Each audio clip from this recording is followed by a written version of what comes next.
Welcome to the 60th anniversary celebration of the University of Arizona Poetry Center. We are so excited you are here and so enormously grateful to be celebrating this milestone occasion with all of you.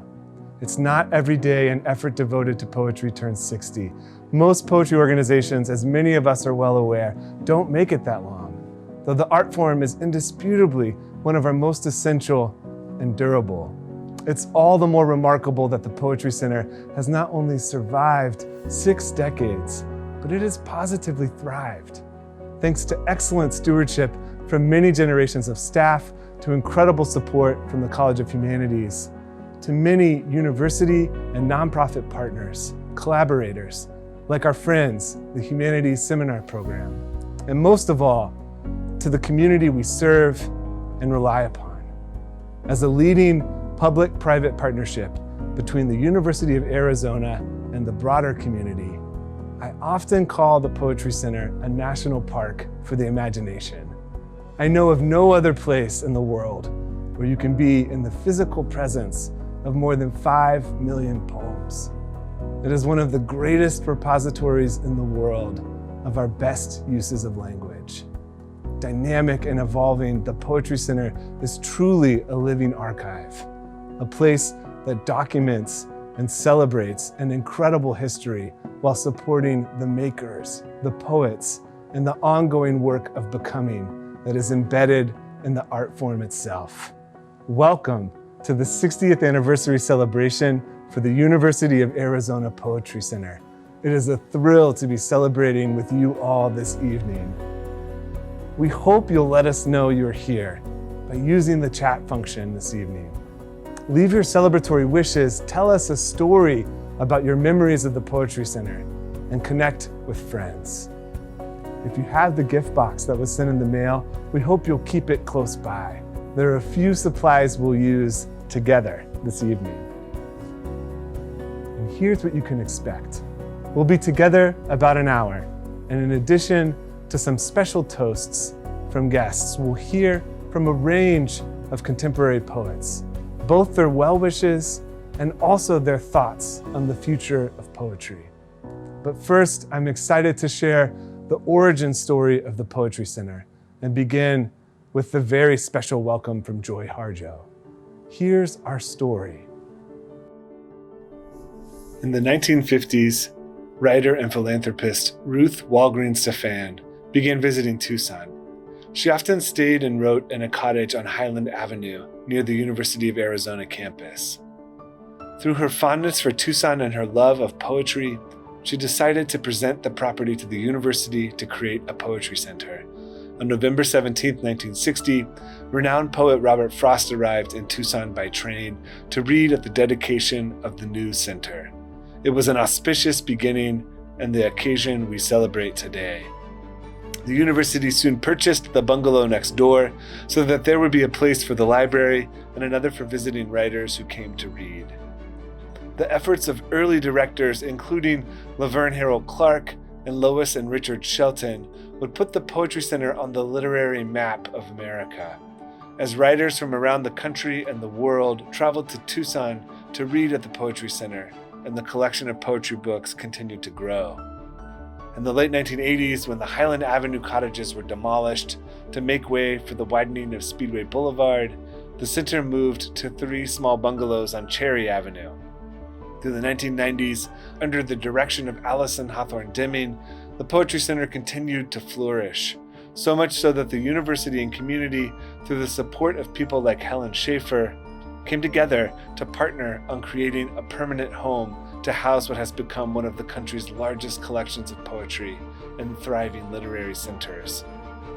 In 2007, the center moved into the Helen S. Schaefer Building, a more than 17,000 square foot facility and the first freestanding building for poetry in the United States. Today, we celebrate 60 years since the founding of the Poetry Center and all the poetry that has been housed and read and made in our spaces. One of the poets who knew those original houses on Highland and who has returned to the Poetry Center many times over the years is our current U.S. Poet Laureate, Joy Harjo. She has a warm welcome for all of us for this evening. Hello, I'm Joy Harjo. I remember when the original University of Arizona Poetry Center sat just south of Speedway on the University of Arizona campus. And in those years, it was such a dream to go to that cottage of poetry where visiting poets stayed, and with all its southwestern charm, the cacti and rock gardens surrounding it. And I always wanted to just hunker down there in that place that held poetry. I always wanted to just go in there and write and sleep and dream poetry. I loved the circle of images of poets on the walls and the books lining the shelves, and poets who inspired me and so many others. And it was always been a house of imagination, a place of refuge, and a place where the spirit of poetry likes to kick back. And so I always liked to hang out there. And then the center moved, the cottages were uprooted, and I really grieved the loss of that place. And I wondered what was going to happen. And then there it emerged in a new location on the other side of Speedway, a new poetry house. And I remember the reading that night. I stayed there a few years ago, my first time staying there. And I loved the opportunity to roam the aisles of poetry, of being kept for generations, so many memories, so many histories, so much history, and so much singing of poetry. And now it's 60 years from the time the doors first opened and poetry invited everybody in. I step in and everybody's here. Here we are, raising a toast and giving gratitude for those who love poetry. We have a place to gather and celebrate poetry. So to the University of Arizona Poetry Center and all who love the center, here's to the next 60 years. Thanks, Joy Harjo, for that wonderful welcome and for your recollections. One of the great gifts of our work has been the opportunity to host poets at the Poetry Center over the years. A.P. Durand, the Dean of the College of Humanities, will take us inside the Poetry Center's Lois Shelton Poets Cottage now, the place where we've hosted hundreds of poets since the completion of the Poetry Center's Helen S. Schaefer building in 2007. The poetry mojo is strong in there. I hope you've made a lemonade from your gift box this evening, and AP will offer the first toast for us now.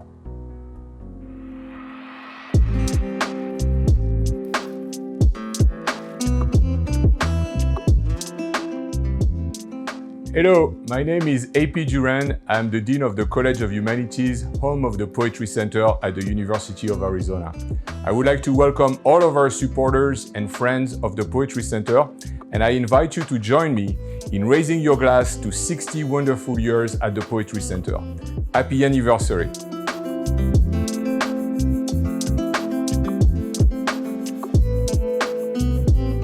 We have prepared some slides telling the story of the past and future successes of the Poetry Center. Please enjoy.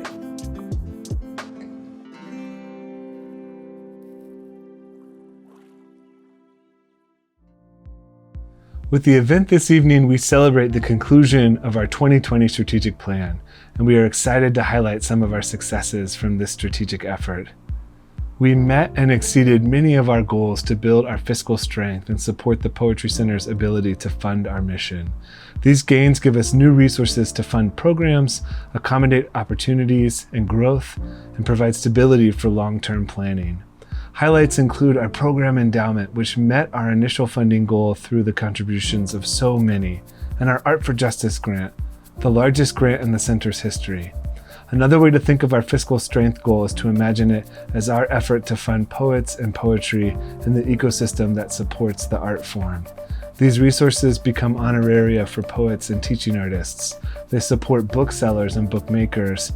They drive our interest in collaboration and partnership as a pathway to success, and they make possible the many ways we connect with audiences, whether in a K-12 classroom or for reading series guests. Our goal to expand our local, regional, and national collaborations led to a range of exciting collaborations that helped us extend our reach and our connections in Tucson and beyond.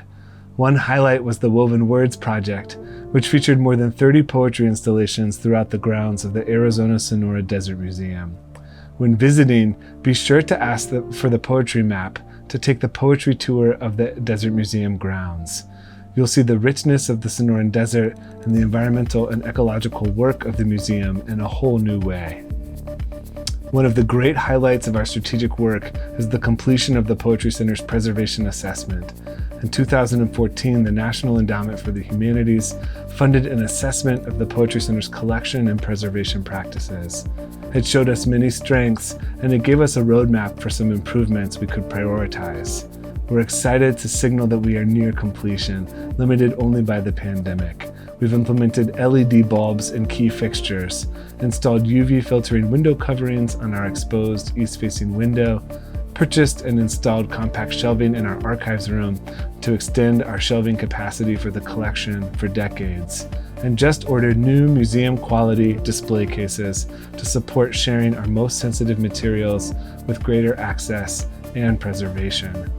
Additionally, we funded a new $500,000 rare book endowment to support the work of collecting important and vulnerable materials that tell the story of late 20th century and contemporary American poetry.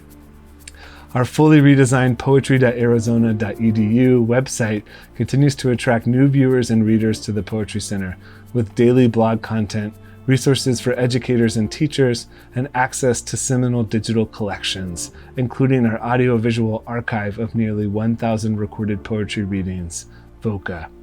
The website is one pathway to gain access to our new podcast, Poetry Centered, which invites contemporary poets to curate recordings, VOCA features in a podcast-sized format. Lastly, interest in Poetry Center programs continue to grow. For many reasons, the art form continues to thrive and connect with audiences in new and profound ways.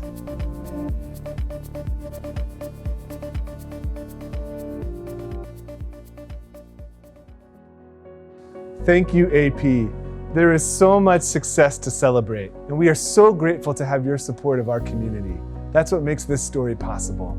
If you still have your gift box nearby, find the kazoo. It's time to make some noise for the Poetry Center. Here to help us are the current staff: Rin Arai, Gail Brown, Laura Kaywood, Diana Delgado, Leela Denver, Sarah Jimsky, Julie Johnson, Sarah Kortemeyer, and Hema Ornelas. Their commitment, creativity, and passion for the Poetry Center is the engine of our ongoing success. All right, we're going to get started here with this part of the evening's entertainment, which is to say happy birthday to the Poetry Center on a bunch of kazoos. We are so excited that y'all are here with us, and we are going to play happy birthday to the Poetry Center right now. So if you could take out your kazoos from your welcome packet, they look like this, they're the little silver guys. Please raise your kazoos and join us, the Poetry Center staff, as we sing happy birthday. Y'all ready? 1, 2, 3. Yay!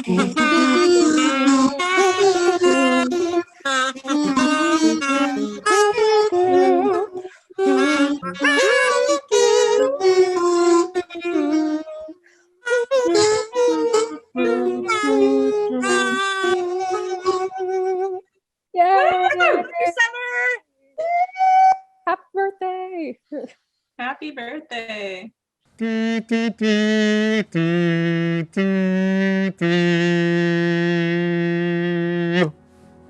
As much as we celebrate the Poetry Center this evening, we also celebrate poetry itself as we reflect on past success and begin our work in earnest on our next strategic plan. We asked a range of contemporary poets to share their ideas about poetry. Each of these poets has recently visited the Poetry Center, but also visited many times in the past.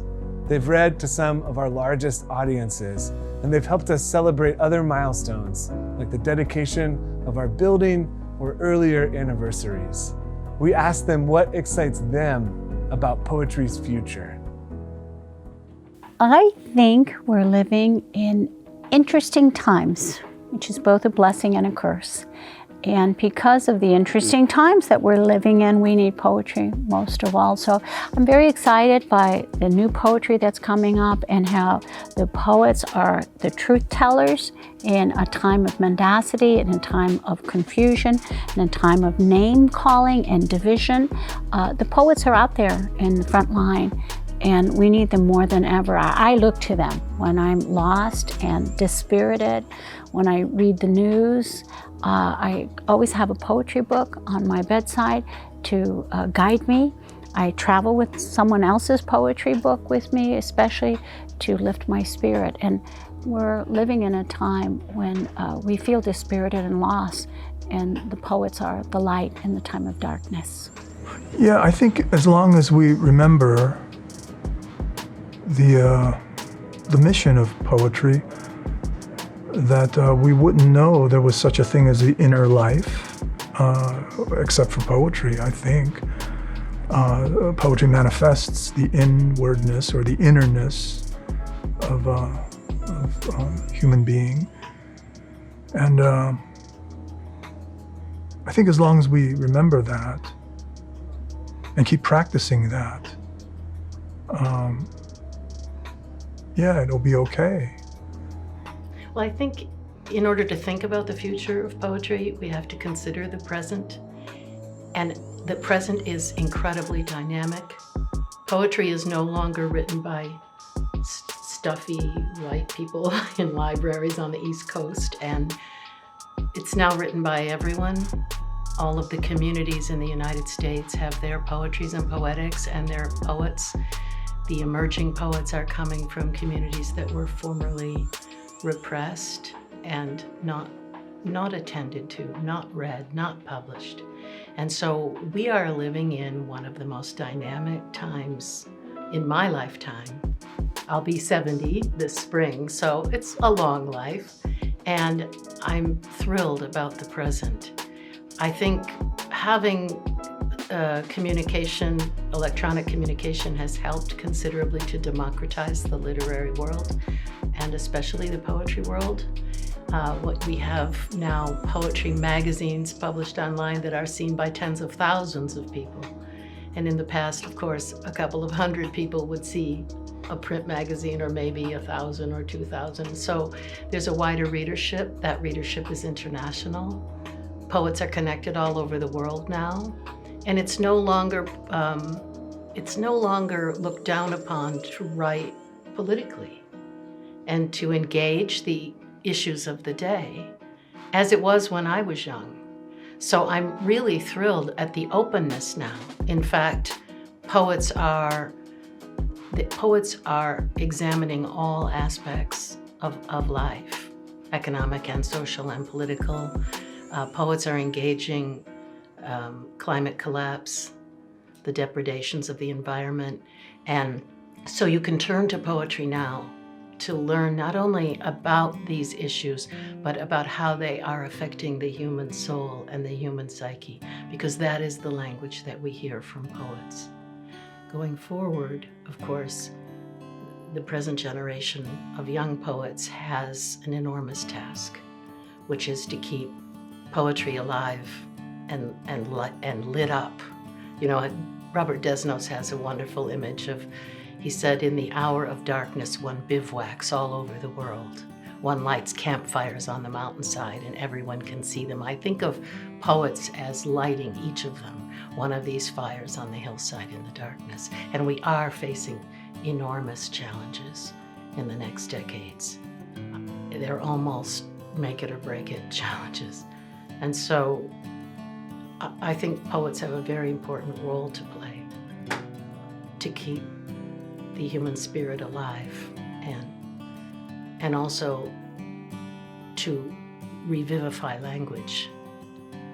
And so I'm very excited about poetry. I have an optimism of the will, I would say, as they say, about the other issues. But about poetry, it will be forever. Well, I think the future of poetry is unpredictable because of the transformation of the media. that's happened in the last 10 or 15 years. Partly I think about poetry that it doesn't have a past or a future. That people are always going to have language, and they're going to try to make of language a description of being alive. What poetry has been is this amazing library, the most complete archive there is of what human beings have thought and felt in the languages that are most memorable. Finally, I think that's what poetry ends up being. Is Gary Snyder's definition always interested me. He said, imitating Ezra Pound, who said poetry is news that stays news, Gary Snyder said poetry is very high quality information, and this place is full of it. What its future is going to look like, how much there will be video poems, how much there will be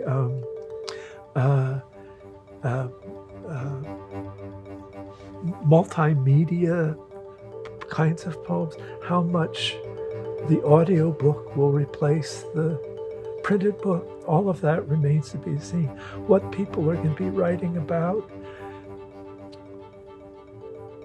The oldest stuff we have, the stuff that comes across the event horizon of printing, about roughly 2,500, 2,600 years ago, in China, in Greece, in the Middle East, were prayers of some kind.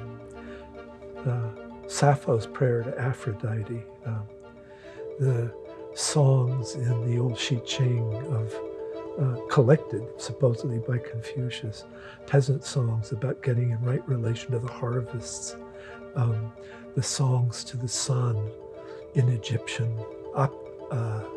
songs. Poetry kind of begins with praise, with description of what it is to be alive, with hunger and desire, with cursing. The power of cursing was important to poetry, to praise and to curse, to say, here I am. I think it's with Theodore Roethke, the poem began, I am, says the lamb. I think those impulses of poets are unpredictable what form they're going to take.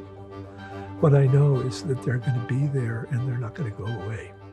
Poetry is such an important major art that's always had, I think, such a connection with what human beings need the most, which is to be in touch with their the unknown in themselves and the unknown in the world, and the kind of the true reality that always just keeps receding, and we're always searching for it.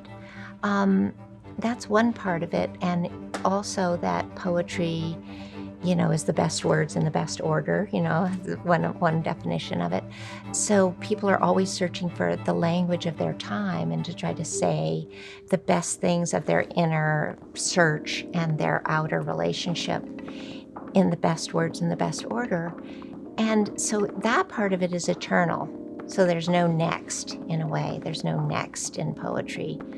But the next that we do see, I think that because poetry has become more political and more culturally engaged, more socially and culturally engaged, certainly environmentally, socially and culturally engaged, and there's a lot of political poetry being written, a lot of poetry of identity politics.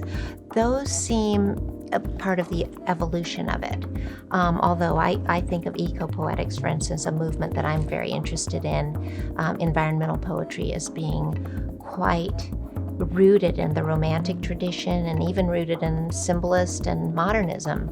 But I think that the new part of it is continually evolving, definitely involved with technology, definitely involved with performance, spoken word, definitely getting more inclusive in the communities is to be hoped.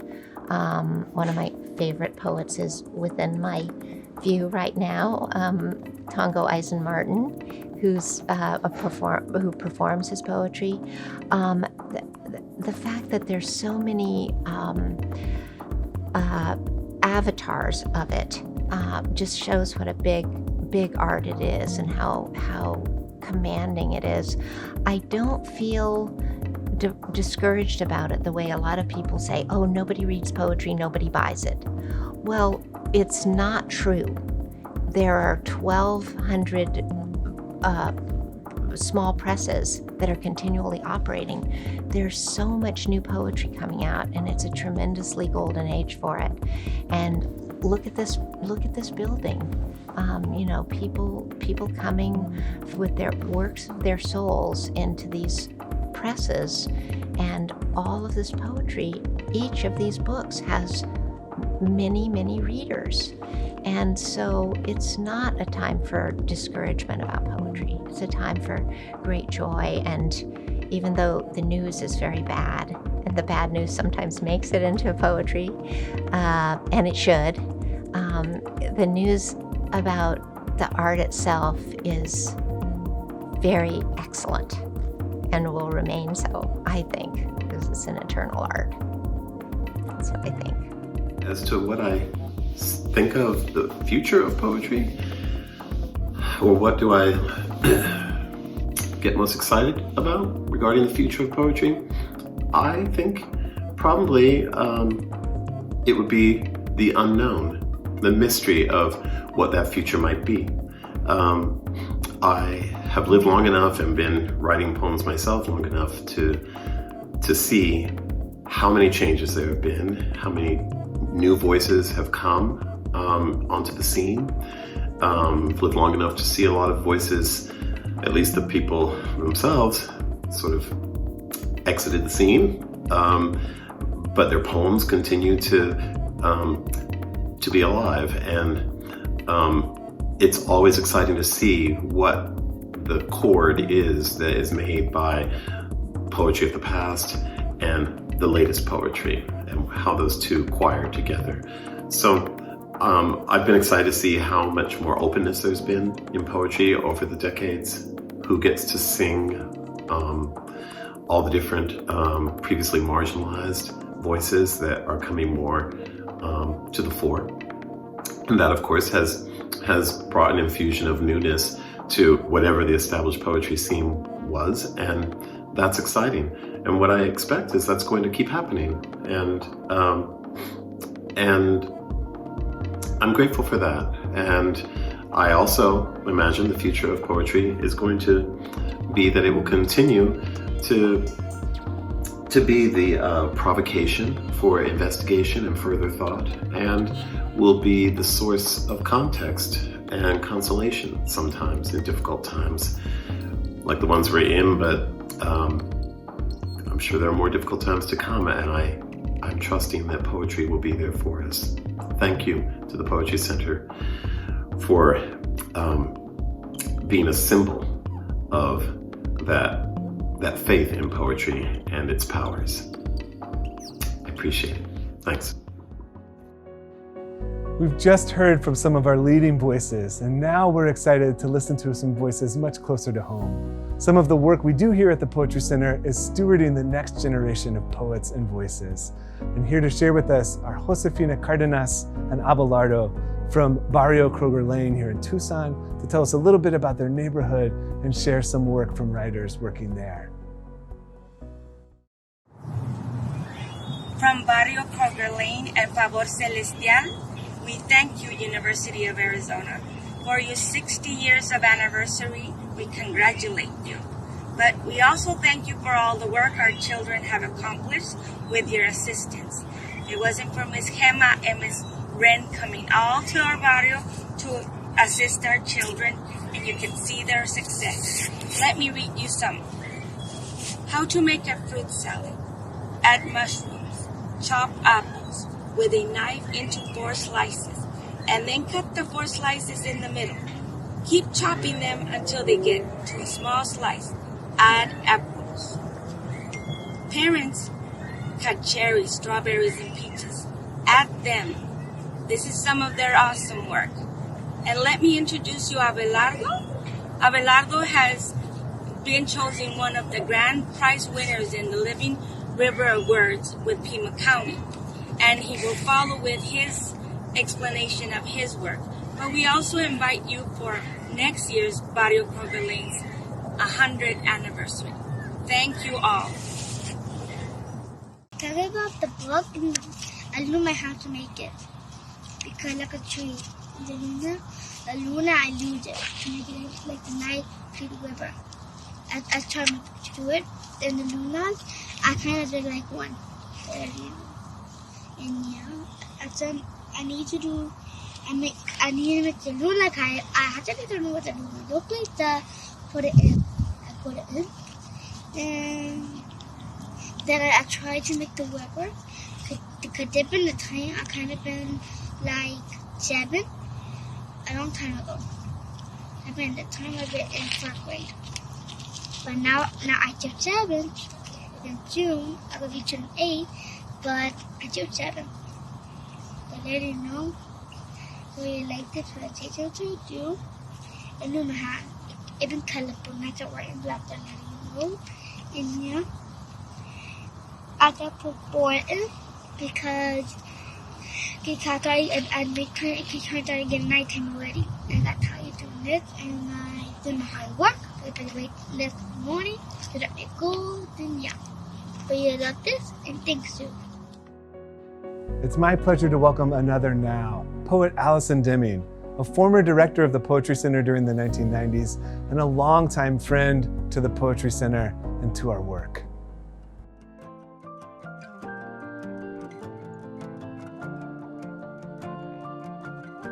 What a remarkable night this has been to celebrate the Poetry Center's 60th anniversary and the community that has made it possible. So I want to propose a toast to the Poetry Center in celebration of all that poetry has given to deepen and enrich our lives and bring us together in community. A toast to all the poets from across the nation who have shared testimony with us tonight. Tucson is known as a city of science, a city of gastronomy, and let's add that Tucson is a destination city for poetry, thanks to the University of Arizona Poetry Center. This is a night to celebrate our history and the community that has supported the flourishing at this remarkable place, which poet Steve Orland called the best living room in America for reading poetry, and our own esteemed director, Tyler Meyer, has called our national park for poetry. We've had a trying year, a year of grief and outrage and constraint. Poems have fed and steadied us, have corroborated the complicated emotions we have experienced. Whether you turned to Ross Gay's radiant, unabashed catalog of gratitude, or Craig Santos Perez's biting Thanksgiving in the Anthropocene 2015, or our new Nobel laureate Louise Glick's visionary Bats, in which she writes, "To make a place for light, the mystic shuts his eyes." Poetry has been with us in our trials. Stanley Kunitz was our first visiting poet in 1962, one of my mentors as a poet coming up, and a man who had suffered discrimination and exclusion for being a Jew. He believed poets need more than a room of their own. He believed poets also need community. And he believed in the journey that poetry could lead us on. He wrote, "I wanted to get below the floor of consciousness, to wipe off the smudge of the day." And I think this year we have a lot of smudges we need to wipe off. He also wrote, "Where else but in the free country of art is it possible to tell the whole unspeakable truth about the human condition?" I'd also like to invite to join us the voice of biologist and Potawatomi citizen Robin Wall Kimmerer, author of the best-selling Grading Sweetgrass. She writes eloquently of gratitude and reciprocity. "All of our flourishing is mutual," she writes. And so, in toasting the center, and all who have had a hand in its thriving. I invite you who are with us tonight to make a gift to the flourishing of the center. As you know, the university's budget is under unprecedented stress due to the pandemic. It's up to those of us to chip in where we can to be sure the remarkable treasure of the Poetry Center that we have built does not suffer from the cuts and constraints of this difficult time. So I ask you to join once again and give what you can when you can in the spirit of gratitude and reciprocity for all that poetry has given to you.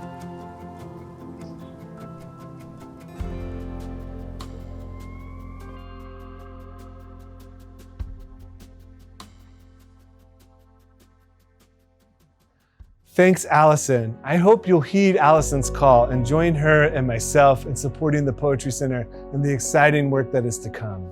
Your gifts fund all aspects of our effort in service of our mission. Thanks in advance for your continued support and generosity.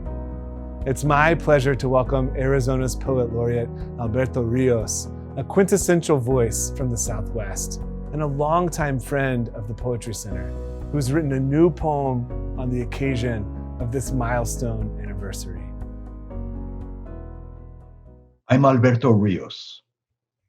This human bloom in the hard desert, the University of Arizona Poetry Center at 60. A small idea grew bigger. A big idea built a small house. A small house became more, but never lost sight of itself, singing its comforts to the world in need of so much. Where books gather side by side, each strikes a musical note, each a voice, each a noise, each shelf a disturbance gathered, each shelf a full-toothed mouth of standing piano keys. Piano after piano, musical note after musical note, conversational concert of our human imagination. This fugue of sadness, this aria of bravery, this full range of peppers and stardust and crocodiles, this silliness, future and past, this musical aviary of words flying everywhere, taking flight in song, their billion seraphed letters, the percussive bird beat of the human heart reaching out. A billion letters becoming tens of millions of words, words becoming lines, lines into poems, poems into books. Much was imagined on the first stuffed couches and listing chairs, so that here we all sit in the whisper of our written confidences. We may not see it at first, but this place is frenzied in desert light. Words, thoughts, their grand lightning, a kind of wattage we have yet to tame. So many rows, so many Cheshire teeth smiling. The glass windows of this grown house, don't be fooled by them. This is a house whose windows are all on the inside. Each thin volume opening up its glass panes into strange worlds, new rice fields, curious hellos, rabbits, bicycles, dreams. Magically, no poem reads the same for two people. This place, then, is public and private both. Ours together and yours to keep. Thank you so much, Alberto. What an incredible poem and evocation of the Poetry Center. We're so grateful. Now, I hope you'll join me in raising a glass to the University of Arizona Poetry Center and join the well wishes from some of our poetry friends. Happy anniversary to the Poetry Center. I don't know how we both got so old so soon. Happy 60th birthday to the University of Arizona Poetry Center. I'm Naomi Shihab Nye, and I have had the enormous pleasure and privilege and happiness of visiting the Poetry Center at least 3 times over the years. In fact, my husband and I brought our baby to the Poetry House 34 years ago, and it was the first trip we took him on. Lois Shelton knitted him a little sweater during our stay, and I felt the Poetry Center knitted us all a sweater of comfort and language and listening and reading and care. Thank you so much for fortifying so many readers and listeners and writers over the years. Felicidades to the Poetry Center. You are light in the time of darkness. We need you because we need truth. And if it's poetry, it's got to be true. If it isn't, it ain't poetry. Thank you. Congratulations to the Poetry Center on its 60th anniversary. I wish many more years for the Poetry Center. I hope it continues to deepen and grow and nourish and nurture the values that poetry stands for. Congratulations. Happy 60th to the University of Arizona's Poetry Center. What an incredible resource for the community and really the entire world to have not only a collection of poetry's past, but also to see the exciting new chapbooks and new work that's being created for its future. So here's to another 60 years, and I'm just so grateful that the Poetry Center exists and all the work that it does for this community. Happy 60th Poetry Center. I'm so very grateful for all the work you've done and all the good work you continue to do. Thank you. Happy birthday. Happy 60th anniversary. To the University of Arizona Poetry Center, your gorgeous library, terrific staff, and all that incredible programming. Thank you for giving us a space to meditate, to feel the emotions of others, to empathize, to create, to find community in a tumultuous epic. Happy 60th birthday to the University of Arizona Poetry Center. I am so grateful for the space that you have created for poetry and for poets. Thank you. Well, it's thrilling to be here in the Poetry Center for the 60th anniversary of this amazing space. It seemed like, and it still seems like, a magical place. And I can just hope long life for it, because it's a sort of brilliant oasis of American poetry. I look forward to seeing how this venerable and very cool institution releases its all but sequestered creativity to bring us poetry as we move forward. Poetry Center, thank you so much. I love you. Congratulations to the Poetry Center on the 60th anniversary. It's an astonishing place, and I'm thrilled to be here, especially now in celebration. Feliz cumpleaños a ti. Feliz cumpleaños a ti. Feliz cumpleaños a ti. Feliz cumpleaños a ti. Happy birthday to the Poetry Center. Muchas gracias y feliz cumpleaños. Thank you to the Poetry Center for being a symbol of that faith in poetry and its powers. Congratulations, yay, Poetry Center. It's truly a great, fabulous, amazing place.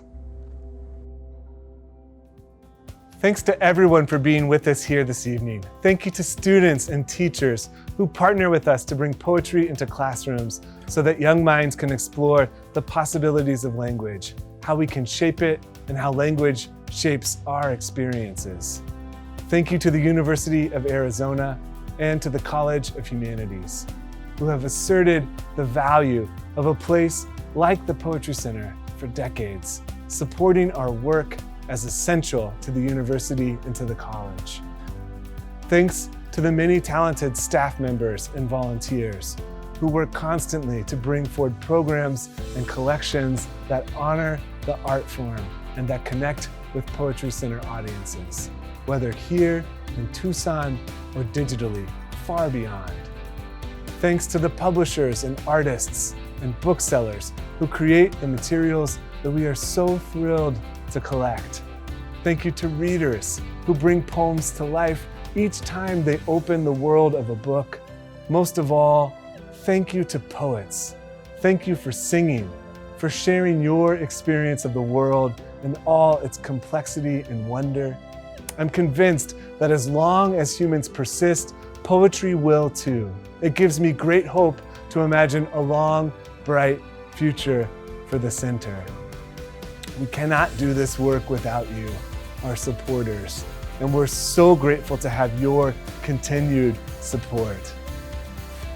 To the University of Arizona Poetry Center and to 60 more years at least, thank you for celebrating with us this evening.